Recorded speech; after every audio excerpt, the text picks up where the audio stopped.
When I was living in Germany, I had a hard time thinking of what to say, figuring out how to say it in German, what words I had to change because my vocabulary was limited, and then finally saying it. Needless to say, I struggled with conversation, and I know this is true of my students who are learning English too. Even my intermediate and advanced students. So let's work on that.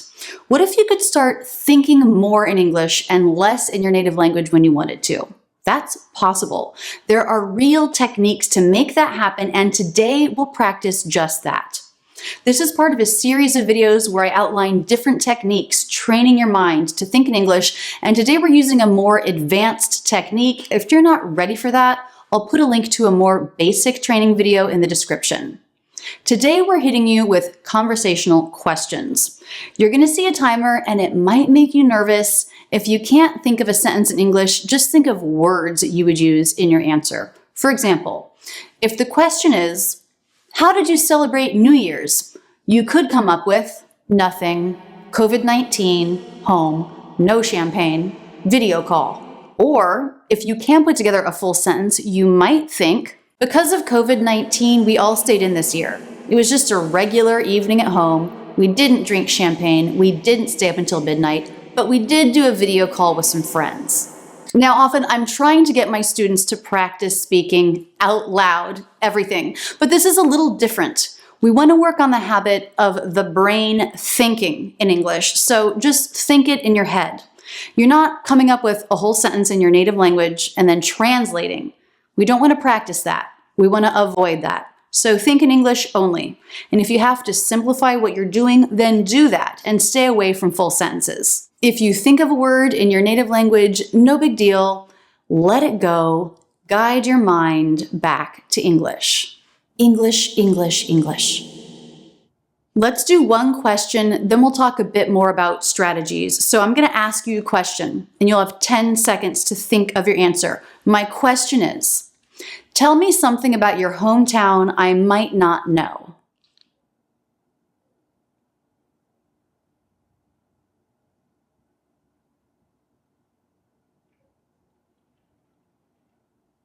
How did you do? Did you feel nervous on the spot? Since you're watching this video in English, I know you know enough about English, you have enough English skills to think of at least a few words associated with the question in English. And if you were able to answer that question in a conversational sentence, and maybe you were still going when the timer was over, awesome. You're pretty advanced in this skill. But no matter where you're starting, if you're not yet at your goal, intentional practice, thinking in English, like we'll do today, will move you towards your goal. If you have no idea what to say, then think that in your head in English. I don't know how to answer that question. I don't know what to say. Just think it in English. Okay, here's another question. What's one thing you hope to achieve this year?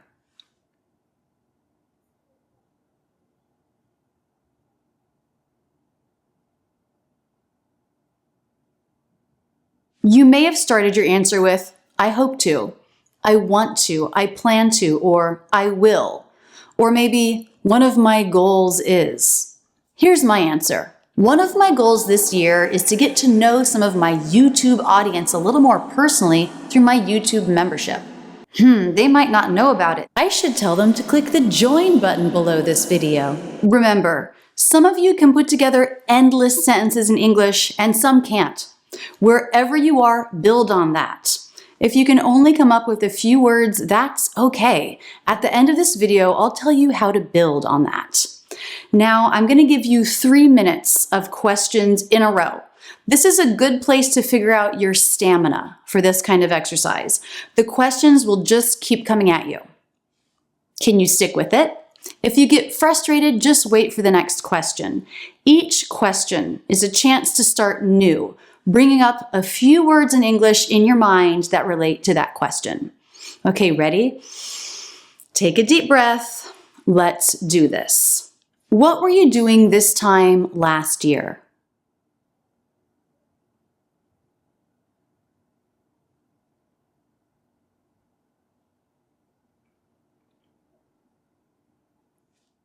Describe one of your best friends.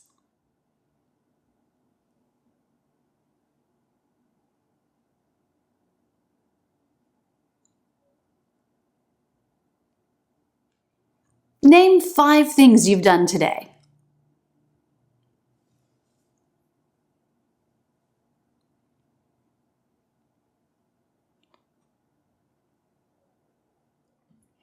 Why do you want to work on your English skills?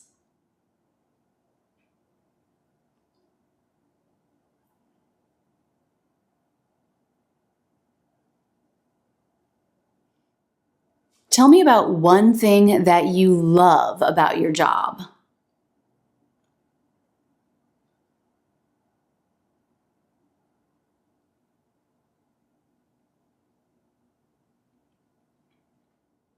Tell me one thing you hate about your job.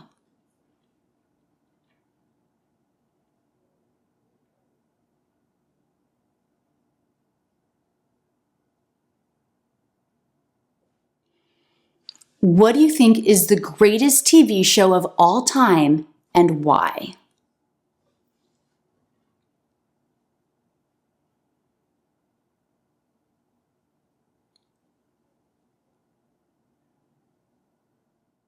Who are some of your favorite YouTubers and why do you watch them?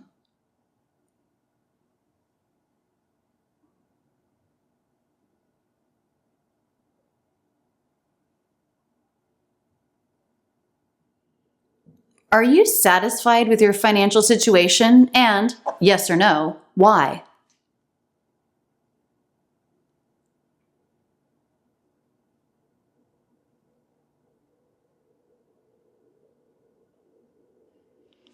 You're going to be trapped on a desert island for 1 year, and you can take one person with you. Who? And why did you choose that person?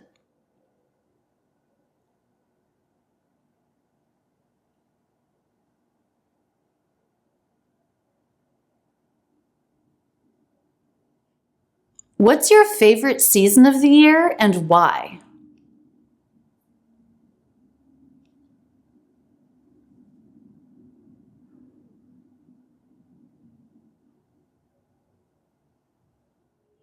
Tell me about one of your most frustrating experiences.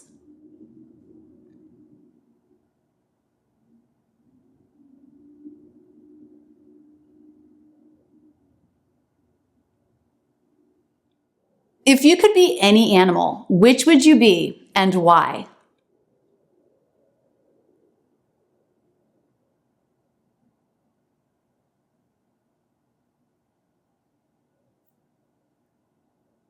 Okay, that part is done, it's over, and you did it. Let's talk about a couple of strategies to improve your English based on this exercise. Actually, really quickly, first, I want to let you know that just 2 months ago, we launched a Think in English course as part of my online school, Rachel's English Academy.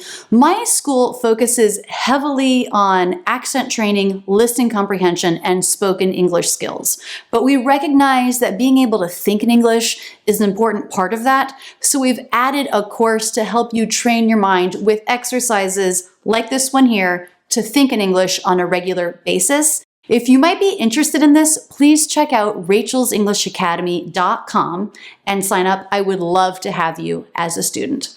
Okay, let's talk about some strategies. First, let's start with people who found it very hard to think in full sentences in English. You should probably spend some time going back a step to a more simple exercise of naming objects. You can move on to verbs too. For example, if you see someone,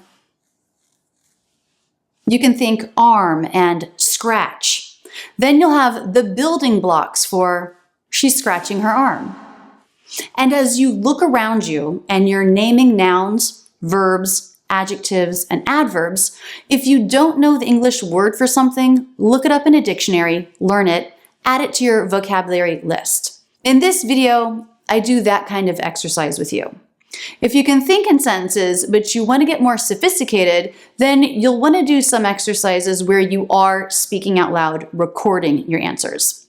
Then you can go back and listen or watch your videos and find words that you use over and over again. Look up synonyms, a different way to say something, now that you're taking the time to figure it out. You can use an online random question generator to give you prompts as you record yourself. Take the challenge a little bit further. Record a 10-second answer in a video, post it to your Instagram stories, and tag me in it so I can share it. Let's all do the work, watch and support each other doing the work.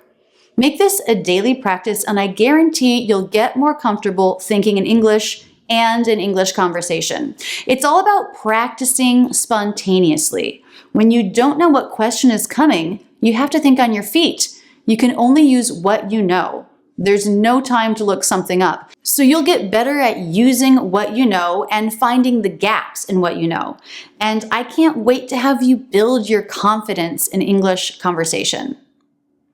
Right now, keep your learning going with this video, and don't forget to subscribe with notifications on so you never miss a lesson. Huge thanks to all my YouTube membership supporters. I hope you're enjoying the perks.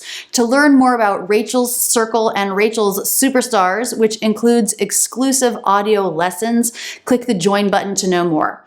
Come back tomorrow and watch another lesson. I have over 800 videos here on YouTube.